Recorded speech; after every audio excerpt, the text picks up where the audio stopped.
Hey everyone, Soul here, and today we are doing a Beatrice Nightrose deck profile. So let's get into it. For starter, Grenache. Now we're playing 4 Nightrose. Really good for multi-attacking, we know the deal. You can revive a column and then you can revive a bunch of stuff. Now that we have Beatrice, we can revive, multiple cards instead of just reviving one Skull Dragon, because we can at least revive 2 now. So that's a great thing. She's like extra piece that enables our 4 Skull Dragon combo, which is pretty fucking insane. So yeah, 4 Nightrose, and then for that reason I'm playing 3 Beatrice, and then I'm playing 2 Skull Dragon. Now if you're afraid of Skull Dragon going to your damage zone, you can switch around the quantity and play however you like.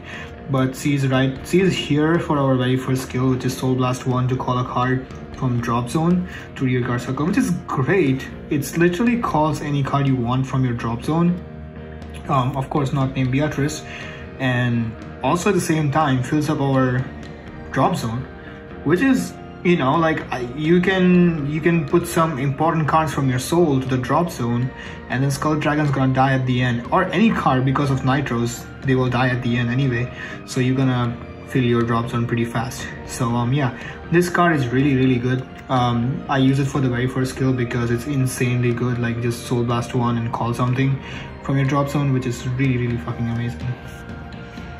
So you can in the beginning you can have, basically it's like a 4 Skull Dragon combo. Like there's so many videos online at this point. I'll explain that if I can.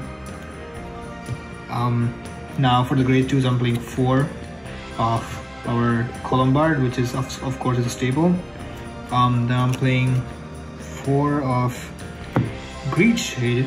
I've seen some lists not running Greed Shade, which is, for me, I just can't do it, because like this is like right now Nightrose doesn't put stuff in the drop zone that much. Beatrice is not that helpful. So for Columbard and Navigator, I'm playing that card in this deck. Navigator being the main card to have a drop zone fill up. At the same time, we need Greed Shade to fetch something else.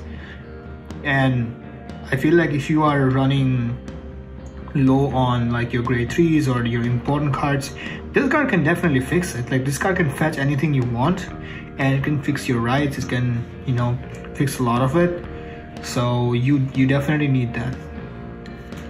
Now we're playing 2 of New Ghosty. Now this card is like, never used it that much, but you can retire 2 rear cards and just call this guy, and when it attacks, but like normally you won't have you will not use the first skill that much. And to be fair, the second skill, that when it attacks, this unit gets plus 5k until the end of the battle. That's okay, that's good, because you can also like have 5k with Nightrose. But at the end of the battle, that retire this unit, and if you did not charge, counter charge from the ability of just the Ghosty, then you can counter charge 1. Now this is really good, you can have a counter charge with this, but I haven't used it that much because this attack doesn't even cause that much of a counter blast to begin with, so it's not that. And we're playing our grade 1 for counter charge anyway, so yeah. 2 of the Ghost Ship, good for draw engine, nothing much to say about that, and also good power beater.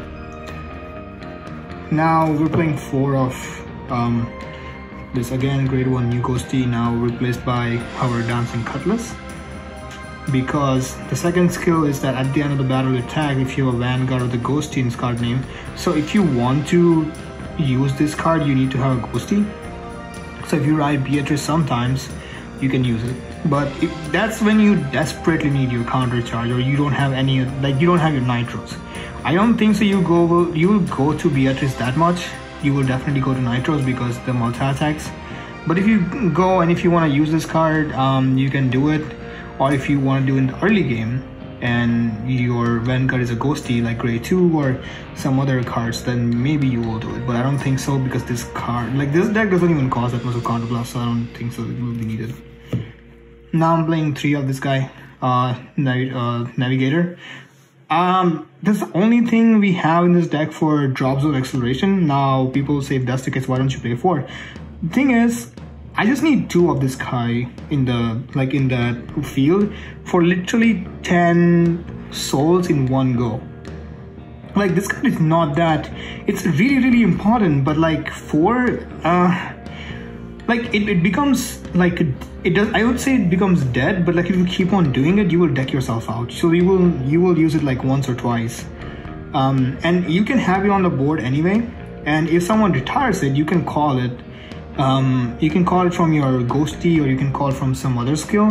So this deck is pretty good for that they can fetch you like important pieces from your drop zone. So I think 3 is good. 4 will restrict you to play other, your other spots, like other cards. But I'll show you a card you can replace it with if you want. Now 3 of this important if you want to go aggro. Like, sometimes I am good with my drop zone and I just put this guy back, and then I call Skull Dragon, I call second Skull Dragon, then I attack with Nightrose. At the end they die, I revive a column, it revives 1 Skull Dragon, and on the second spot I revive Beatrice, that revives other Skull Dragon. So that way you can have 4 Skull Dragons attack using him and Beatrice and Columbard. So that way you can have your 4 Skull Dragon attacks. That's why it's important, and that's why I play this card. But again, 4 seems to be an overkill, so yeah, I'm not sure. But if you really want to go like 4 Navigator and 4 Negrabone, you can replace these 2. Like, I'm playing 2 of them. Honestly, I don't know, it's just for the ghosty name. If I want to counter charge, at this point, I feel like I would just end up replacing them for 4 of Navigator and Negrabone, because I feel like even though ghosty name is good, but the main function of this card is to get a grade 3 in your hand. And with this many options, sure, it's not selective drop zone management from your deck, but we never had that. We never had like something that DI does, like that's a selective drop zone, like selective drop from our deck. For example, DI does selective soul charge. If that would be the case in Granblue, it would be really good. We won't be able to use like cards like this where we have to search for our grade 3s, but there would be too broken in my opinion. Yeah, but I never use this card. It's just for the ghosty name. Definitely if you want to replace it, I am really thinking about going 4 Negrabone and 4 Navigator, and replace these 2 cards with them, but I feel like that would be kind of an overkill. So yeah, that's why I'm playing this guy. But if I feel like this card is so useless, then I'll just change it with like 1 more Negrabone, 1 Navigator, or the card that you can Soul Blast 1 to draw 1. Yeah, the girl, I forgot the name. I'm so bad with names at this point. Yeah, the Banshee, but I cannot see. I know the Banshee, but I don't know the whole entire name. But yeah, I'll go with 2 Banshees, or I'll go with like 1 extra Navigator and 1 extra Negrabone. But yeah, that's the grade 1 lineup. Now for our triggers, I am playing same thing actually. I'm playing 8 crits, 4 heals, and 4 draws. Now I still like PG. You can definitely, again, I'll say this multiple times, I just prefer draw PGs over critical, but it's personal preference. I see this deck can be better with like 12 criticals, but I prefer this way. So yeah, anyway, this was a deck profile for Granblue Beatrice, and I'll see you guys in the next one. Bye bye.